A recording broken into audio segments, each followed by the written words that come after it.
Today we're going to talk about how to decorate cookies, and not just by throwing some icing and some sprinkles on, but actually using a royal icing, or in our case we're going to use a cookie glaze.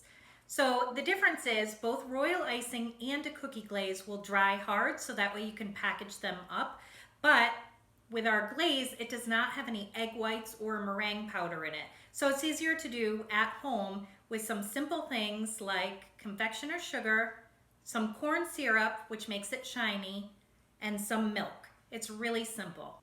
If you don't have corn syrup on hand, and be sure to use the light colored one, you could also use honey or simply leave it out. This recipe will give you a range for how much milk you should put in. Start with the smaller amount.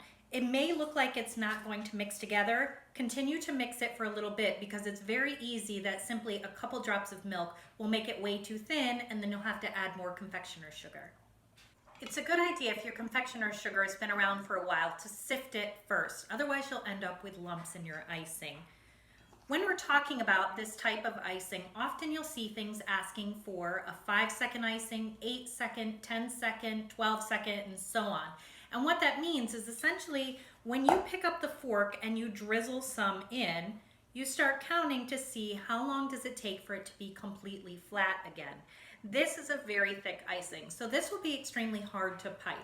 We do want to make sure that our icing doesn't get too thin because it'll simply run off your cookie and look very messy. So I'm going to keep going and add a little bit more milk to this. Another thing you'll need to decorate your cookies is some food coloring.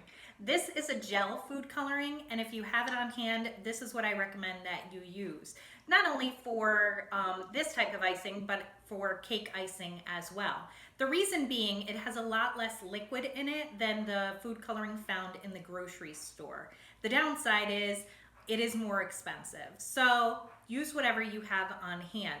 Just know that if you're using the other kind that has a lot more liquid in it, you may need to adjust your ratios and add a little bit more confectioner's sugar when you start to mix it in. Now you're going to need some sort of way to get your piped icing onto your cookie. So you can do this in a few different ways. Sometimes I like to use these plastic bottles, and these actually are a icing bottle set from Sweet Sugar Belle, and they come with a piping tip on the top of them. These were just from Wilton, just have a regular tip on them.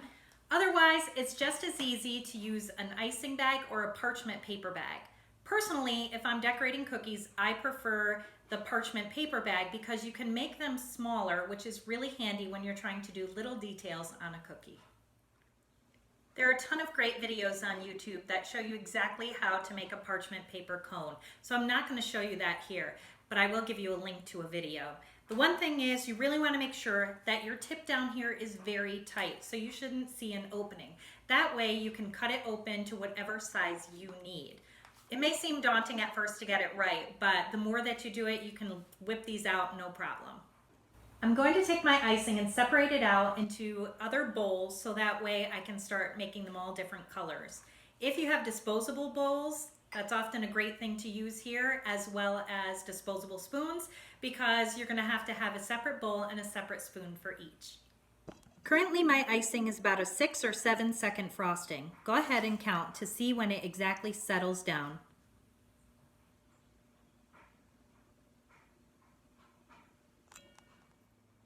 When it's time to fill your bags, you can either hold it in one hand and scoop it with another, or put it in a tall glass, and that will help you stabilize it while you fill your bag.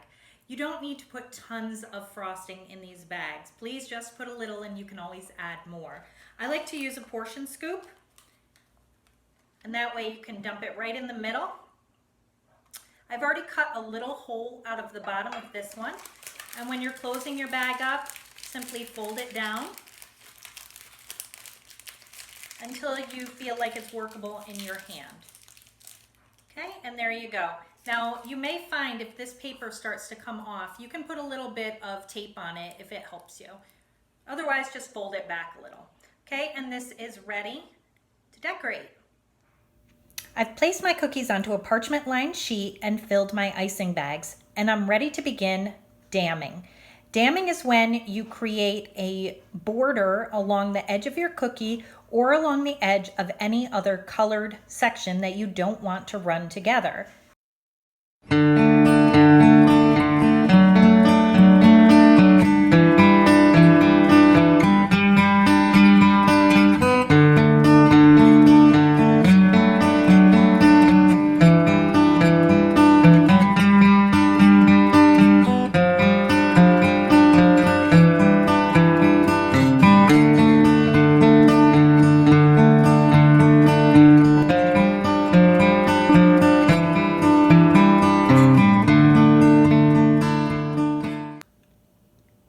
Let your borders dry. Typically it doesn't take very long, and then you can start filling it in.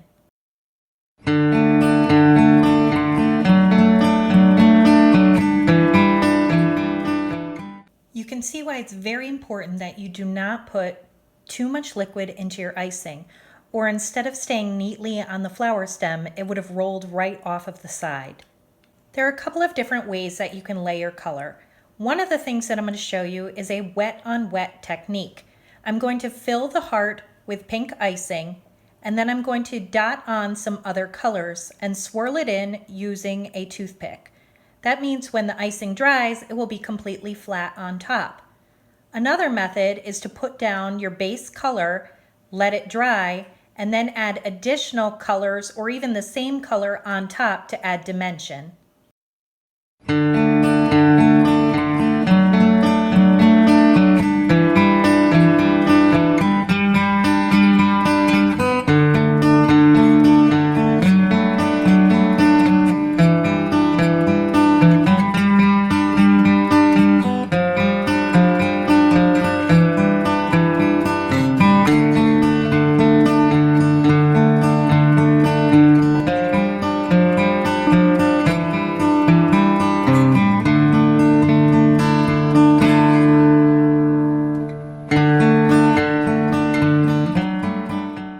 You can see if I didn't wait for that pink to dry before I did the yellow around it, they would have all blended in together.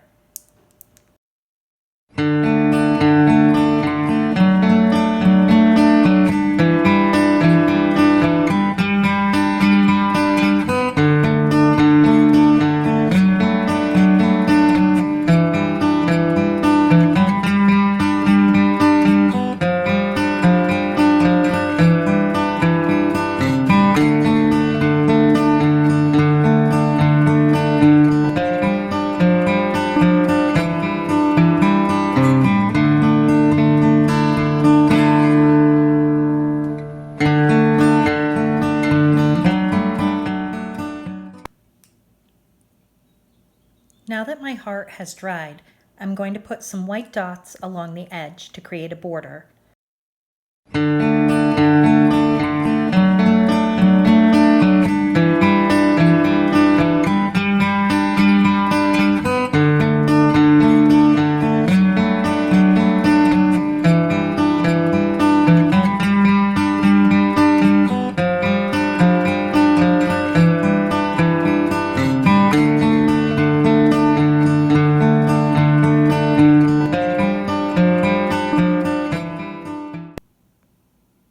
And there you go, my finished cookies. Be sure to let them completely dry overnight before you try to package them up.